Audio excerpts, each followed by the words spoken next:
Continuing these efforts, I reaffirm the commitment of the Tax Department to trust first, scrutinize later. I also propose to introduce the new income tax bill next week. I will detail the indirect tax reforms and changes in direct taxes in Part B. Financial sector reforms. The FDI limit for the insurance sector will be raised from 74 to 100%. This enhanced limit will be available for those companies which invest the entire premium in India. The current guardrails and conditionalities associated with foreign investment will be reviewed and simplified.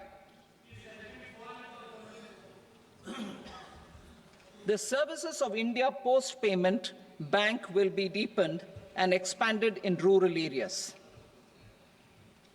NABFID will set up a partial credit enhancement facility for corporate bonds for infrastructure. Public sector banks will develop Grameen Credit Score Framework to serve the credit needs of SHG members and people in rural areas. A forum for regulatory coordination and development of pension products will be set up.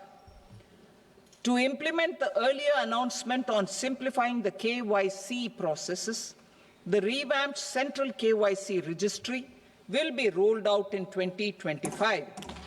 We will also implement a streamlined system for periodic updating. Requirements and procedures for speedy approval of company mergers will be rationalized. The scope for fast-track mergers will also be widened and the process made simpler. As proposed in the interim budget, we signed bilateral investment treaties with 2 countries in 2024 to encourage sustained foreign investment, and in the spirit of First Develop India, the current model BIT will be revamped and made more investor-friendly. In the last 10 years, in several aspects, including financial and non-financial, our government has demonstrated a steadfast commitment to ease of doing business.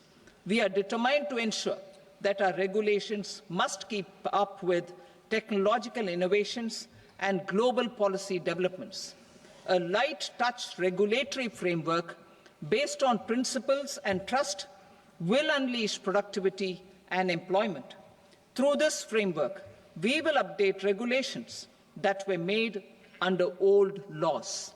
To develop this modern, flexible, people-friendly, and trust-based regulatory framework appropriate for the 21st century, I propose 4 specific measures. A high-level committee for regulatory reforms will be set up for a review of all non-financial sector regulations, certifications, licenses, and permissions. The committee will be expected to make recommendations within a year. The objective is to strengthen trust-based economic governance and take transformational measures to enhance ease of doing business, especially in matters of inspection and compliances.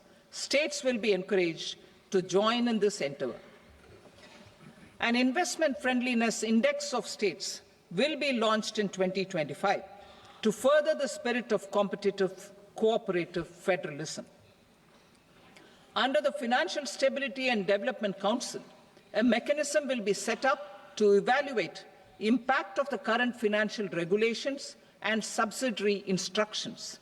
It will also formulate a framework to enhance their responsiveness and development of the financial sector. In the Jan Vishwas Act 2023, more than 180 legal provisions were decriminalized. Our government will now bring up the Jan Vishwas Bill 2.0 to decriminalize more than 100 provisions in various laws. I now move to fiscal policy. In the July budget, I had committed to staying the course for fiscal consolidation. our endeavour will be to keep the fiscal deficit each year such that central government debt remains on a declining path as a percentage of the GDP. The roadmap for the next 6 years has been detailed in the FRBM statement. Revised estimates for 2024-25. The revised estimate of the total receipts other than borrowings is 31.47 lakh crore rupees, of which the net tax receipts are 25.57 lakh crore rupees. The revised estimate of the total expenditure is 47.16 lakh crore rupees, of which the capital expenditure is about 10.18 lakh crore rupees. The revised estimate of the fiscal deficit is 4.8% of the GDP. Budget estimates for 25-26.